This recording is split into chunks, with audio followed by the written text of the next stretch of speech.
There will be minor spoilers for some early reveals in Kuro no Kiseki II Crimson Sin, including story events and character appearances.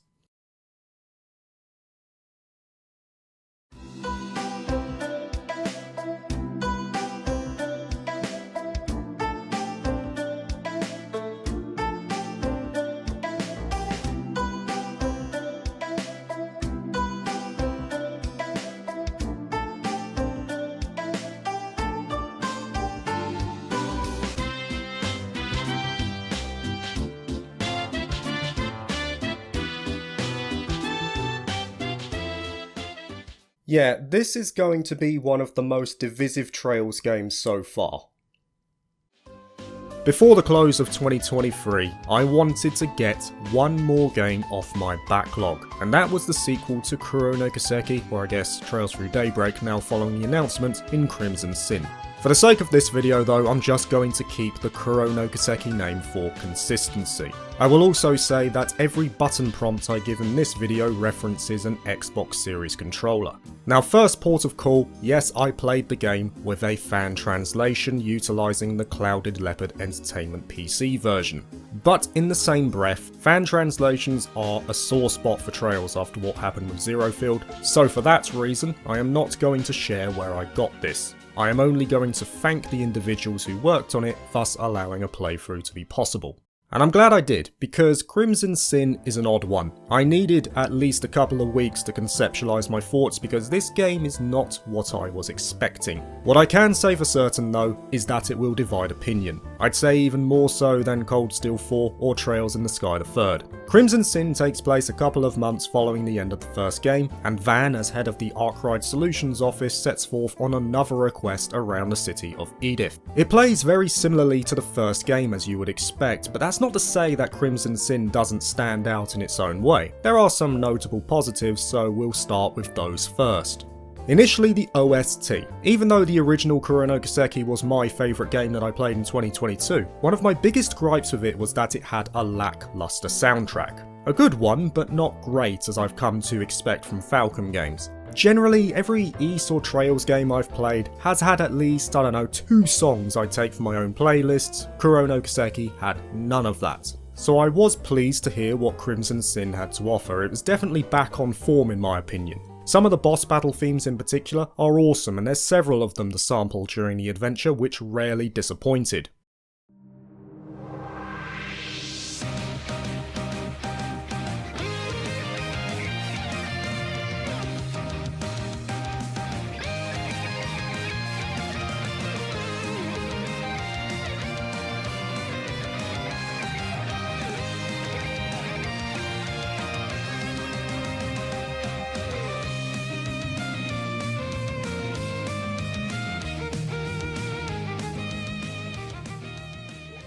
Now, talking about boss battles, that segues us nicely to the combat itself. It's using the same hybrid style from the original game, an action-based overworld mode as you explore, followed by the turn-based command mode at the push of a button. You fight enemies on the overmap with the aim of stunning them and then press the X button to shift seamlessly to the turn-based style, which will feel very familiar to any fan of Trails. In this mode you have your attacks, arts, crafts, and link attacks. However, Crimson Sin did add a little to the mix to freshen up the foundation. For the action-based mode, a perfect dodge now allows you to do a so-called chain link maneuver, which functions as a method to switch a member, but also use a heavy-hitting blow while transitioning, meaning it becomes easier to stun enemies. You also have the ability to use a quick art. By pressing the Y button, the member under active control can use this art as a way of attacking from a distance or triggering far-off switches.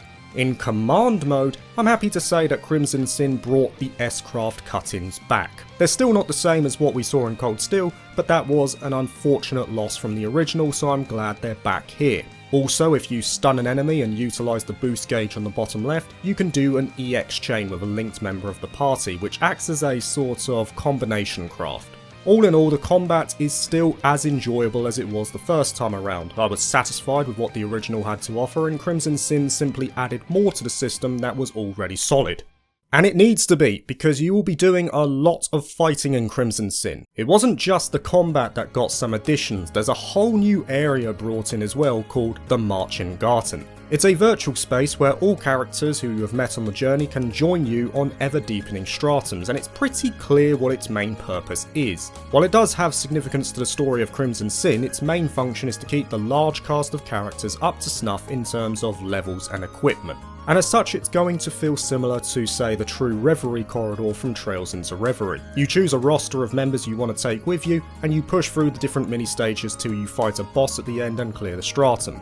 These escapades will grant specific currency that can be used in the Marchen Garten shop, where you can get weapons, equipment and cosmetics for individual members. There's also some weird mini-games tied to this, like Mare doing the special beam cannon at a Rubik's Cube, which has the complex mechanic tied to it of hold A until you run out.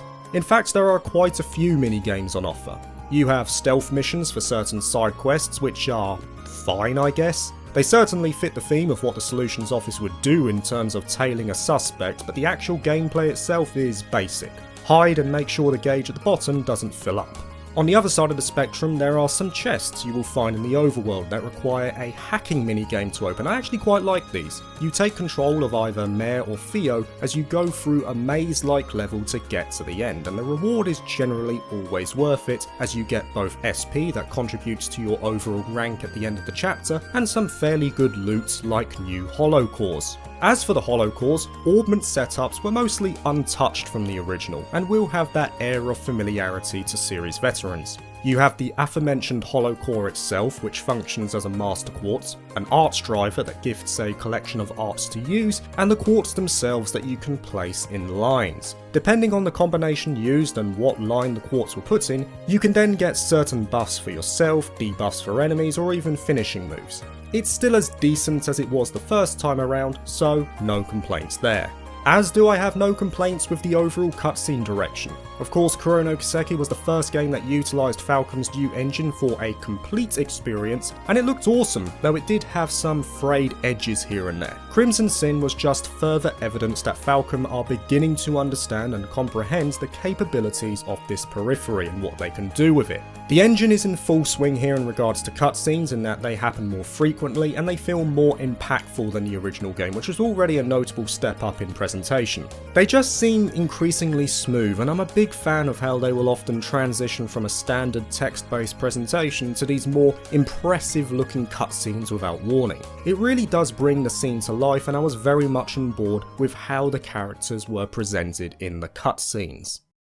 Now, as for the characters, the highlight is still undoubtedly Van himself. I mentioned it in 2022 that I think a lot of people are going to like Van Arkwright. He was a breath of fresh air compared to many of the other protagonists we've seen thus far. He's experienced, he operates in a sort of grey area of society, and he's got an aura of confidence to him too. The dude knows what he's doing. That being said, he's also like a mentor to those who work under him, someone who everyone knows they can trust purely through his actions, and that's what I like about Van. He's a character who earns the respect given to him rather than just being handed it all on a silver plate.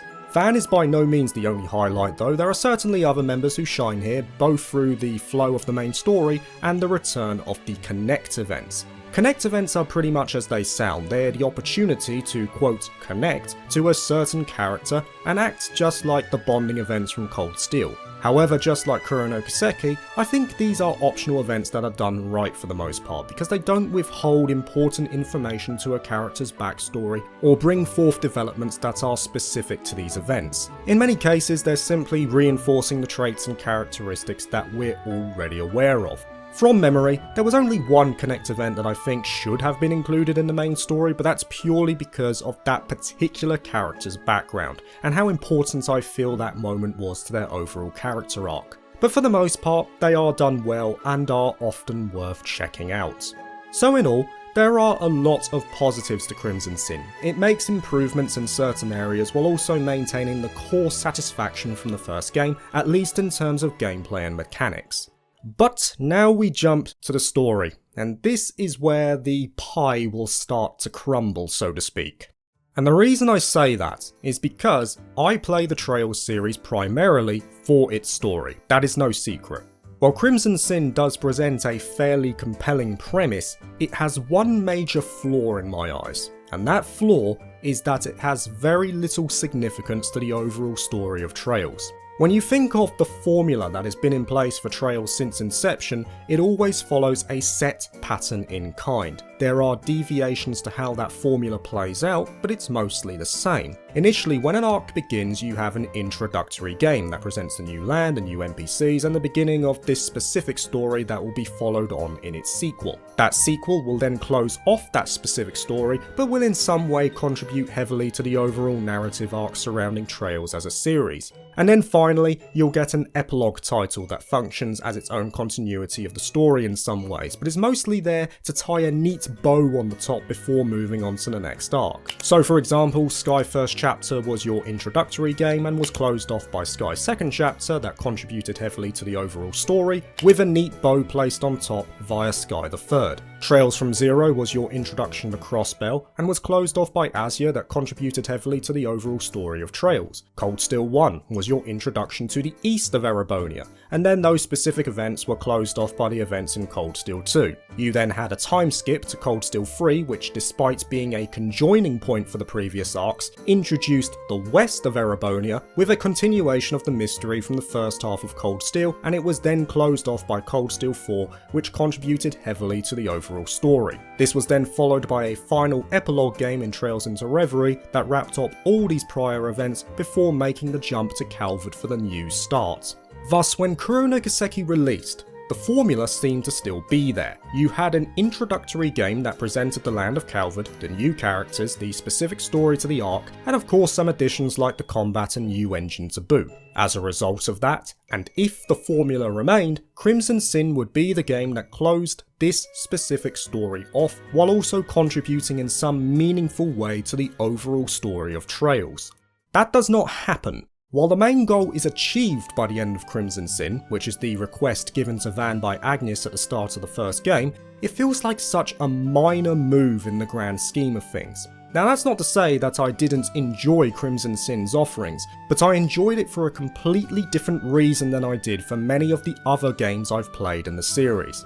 As I got to the end, I realised that the reason I was latching on to Crimson Sin was not because of the development specific to its story, but rather how it affected the characters themselves. Crimson Sin felt like a character-focused journey, and I realised this very soon after the halfway point of the game. The first half of the game was good, great even. There were some really strong developments there specific to certain characters. However, once you get past the halfway point, you get to Act 3, which in my eyes is easily the weakest part of the game overall. It then recovers by the end of Act 3 before ending on a high note for the finale. The problem with this act is that it started to push that core premise of its story, but there were 3 issues with it. Initially, it was rushed. I saw what Falcon were going for, but there was no impact in what I was seeing. The reason there was no impact was because of the second issue, that being the main plot device of Crimson Sin itself. Act 3 starts to use the main fulcrum of Crimson Sin's story too frequently, becomes too liberal in its use. So as a result, I had no connection to the events I was seeing because I already knew what was going to happen.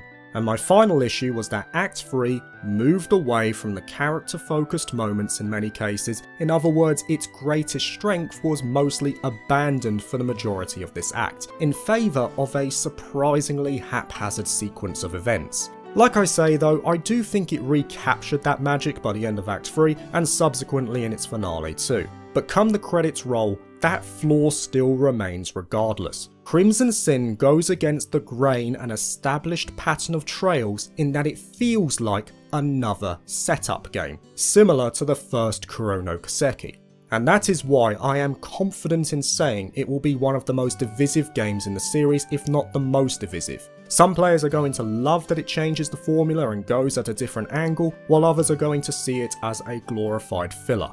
What I can say for certain though, is that Trails as a whole cannot afford to have another Crimson Sin, not in sequential order at least. The recently revealed Kai no Kiseki has to be the point at which the story jumps forward significantly. It has all the setup available to it now, but it has to make significant developments in the overarching narrative come its release.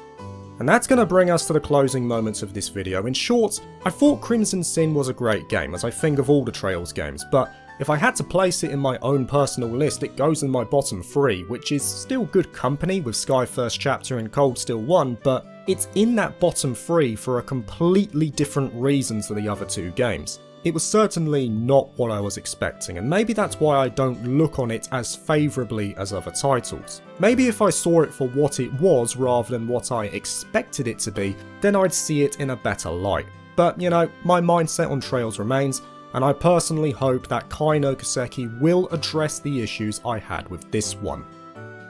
Thank you for watching this video. If you liked it, please like and subscribe for more JRPG content, and consider joining my Patreon if you're interested. Peace.